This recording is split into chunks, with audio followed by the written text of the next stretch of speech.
Alright mga idol, bisitahan muna natin yung kaingin natin.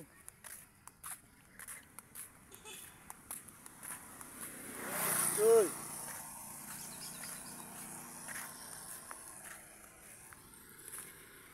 Tingnan natin kung ano na, bunga na. Kasi nabunuhan natin to ng isang araw. Ayan. Oh, tingnan nyo mga idol, oh, tubong-tubo na oh. Oh, may mga bunga na mga idol, oh, 'di ba? Sitaw na. Dami ng bunga oh, ang sitaw. Ayan.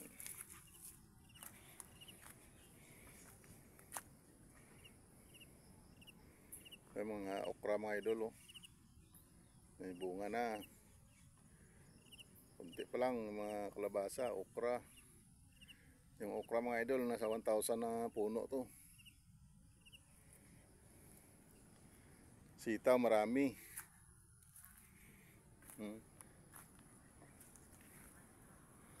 Yan oh.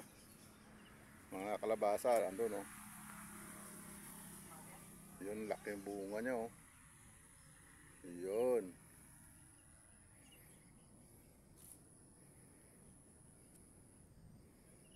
Yan mga sa 4 na kilo na yan mga idol. Piraso. Sunod na araw pwede na harvestin yan. Yan, may mga bulaklak ang iba. Yan, pag may mga bumibili mga idol, binibinta din. Para kahit pa paano makabili tayo ng bigas. Ganyan kasi dito sa probinsya mga idol, sipag at syaga. Ito mga sitaw. Yun. Mga bunga na oh. Langanin pa, siguro matatlong araw pa to. Oh. Yan, hanggang doon yan mga idol oh.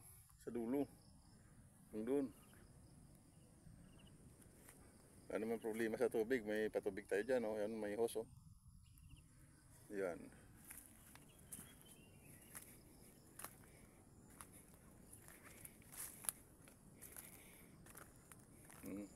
Tingnan mo. Oh, laki kalabasa oh. Ayan. Mga nasa 5 kilo yan.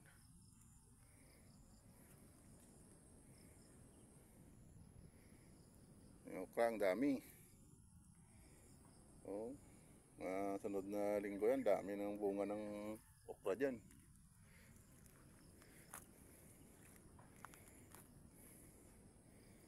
Ano, ang dami bunga oh. Yan.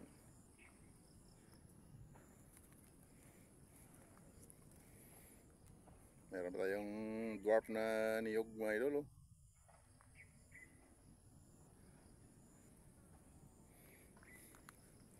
Mga sitaw oh.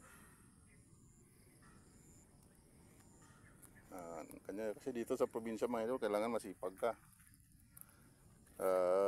Pwede ka sa dagat, pwede ka rin sa bundok. Diba? Kahit paano mabuhay ka. Nabubuhay ka dito sa probinsya pag masipag ka. May gulay. Libre na gulay mo, may pambili ka na ng bigas.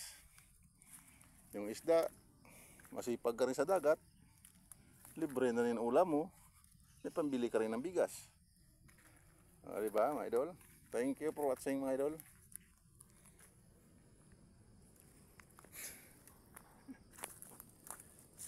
Babu.